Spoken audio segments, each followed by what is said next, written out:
गर्मियों का समय था। बेलापुर के एक छोटे से गांव में पेड़ के नीचे बैठकर लोग बातें करते थे। गांव में बस एक ही बात बहुत मशहूर थी। रात को अगर कोई औरत आकर प्याज मांगे तो दरवाज़ा मत खोलना। लेकिन किसी ने उस औरत को देखा ही नहीं था। बस कहानियां ही चलती थी।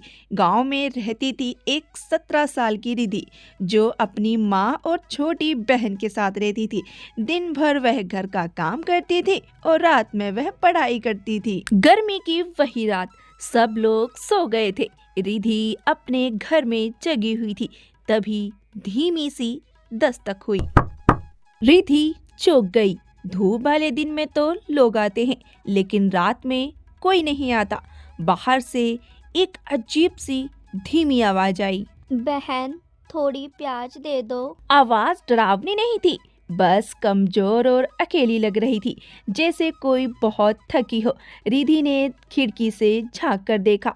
बाहर एक बूढ़ी औरत खड़ी थी, साधारण कपड़े में। वह बिल्कुल सामान्य इंसान दिख रही थी। रिधि ने राहत की सांस ली, लेकिन फिर भी दरवाजा नहीं खोली। सुबह रिधि पड़ोसन कमला चाची के घर गई। कमला चाची ने उससे पूछा, रिधि, रात में किसी ने दरवाजा खटखटाया था क्या? हाँ चाची, एक बूढ़ी औरत थी जो प्याज मांग रही थी। वही है, वही प्याज मांगने वाली। रिधि ये बात सुन के एकदम चौंक जाती है। रिधि के दिमाग में अब बस सवाल ही सवाल थे। रिधि सोच में पड़ जाती है कि वो चुड़ैल कैसे हो सकती है। वो अगर चुड़ैल है तो वो प्याज कैसे मांग सकती है और क्यों मांगती है।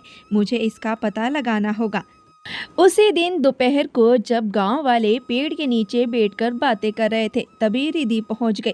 रिधि ने पूछा, क्या किसी ने उस औरत को कभी पास से देखा है? सभी ये सुनकर हैरान हो जाते हैं और बस एक दूसरे को देखने लगते हैं। उसका चेहरा बिल्कुल सामान्य है, पर उसकी आंखों में अजीब सी उदासी होती है। वो किसी को नुकसान नहीं पहुंचाती, बस प्याज मांगती है और चली जाती है। लेकिन अगर किसी ने दरवाजा खोल दिया तो हम नहीं जानते आगे क्या होगा, इसलिए हिम्मत नहीं करता। रिधि मन ही मन में ठान लेती है, मैं समझूंगी कि वो कौन है। दूसरी रात आई। आज रिधि सोई नहीं। उसके मन में सवाल थे, पर सारे गांव वाले और उसके घर में सब सो चुके थे। जैसे ही 11:30 बजते हैं, वैसे ही दस्तक होती है।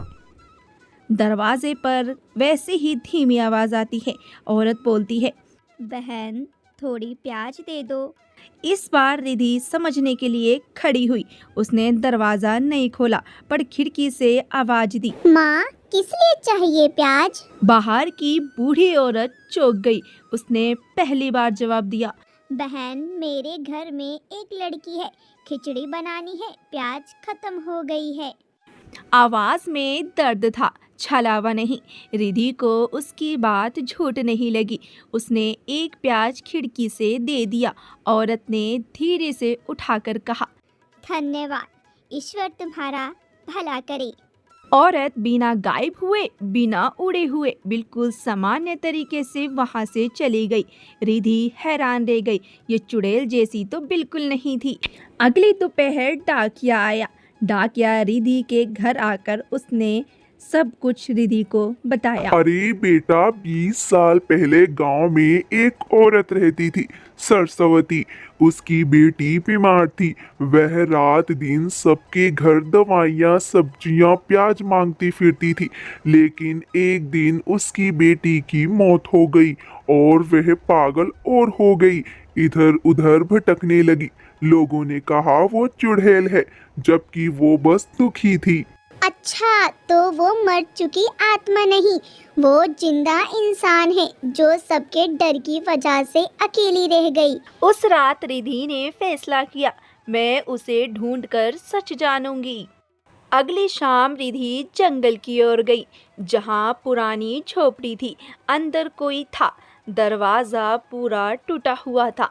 दरवाजा उस पे था ही नहीं। रिधि को देखकर बूढ़ी अम्मा बाहर आई और रिधि ने उनसे कहा, अम्मा, आप कल रात मेरे घर आई थी ना? हाँ, बेटी के जाने के बाद कोई बात नहीं करता, इसलिए रात को चली जाती हूँ। लोग मुझे चुड़ैल समझते हैं। उसकी आंखों में दर्द था। एकदम इंसानी दर्द वाला, ना कोई जादू, बस एक अकेली माँ।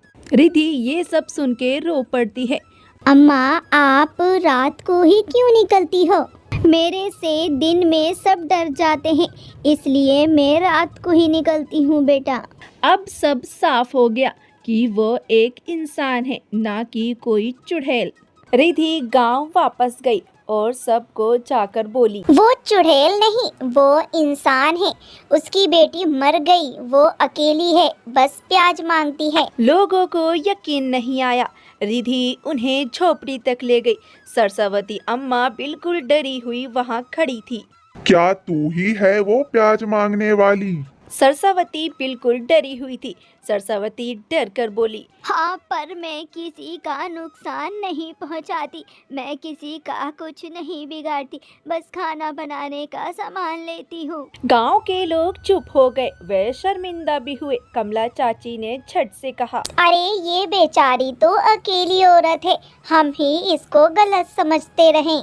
गांव वालों ने सरस्वती अम्मा को घर संवारने, उनके लिए खाना और उनको वापस गांव में रहने का फैसला किया। अब वे प्याज मांगने वाली चुड़ैल गांव की चुड़ैल नहीं रही। अब लोग कहते हैं वे सरस्वती अम्मा है, अकेली नहीं रहेगी, हम सब उसका परिवार हैं। रिधि रोज अम्मा के घर जाती, उनके साथ उनका खाना बनाती और हंसती और खेलती। गांव धीरे धीरे बदल गया, डर से नहीं समझ से। असली चुड़ैल कोई नहीं, डर था, अफवाहें थी, सच को देखने की हिम्मत नहीं थी, और वही हिम्मत रिधि ने दिखाई। हेलो दोस्तों, मैं मरियम। तो दोस्तों, आपको ये कहानी कैसी लगी? अच्छी लगी हो तो वीडियो को लाइक कर दें और साथ ही कर दें चैनल को सब्सक्राइब और बेल आइकन के नोटिफिकेशन को दबाना तो बिल्कुल मत भूलना। इससे मेरी हर कहानी की नोटिफिकेशन सबसे पहले आप तक पहुंच जाएगी। तो चलिए गाइस, मिलते हैं नेक्स्ट वीडियो में एक न्यू कहानी के साथ। तब तक के लिए bye bye, take care, thanks for watching, bye bye.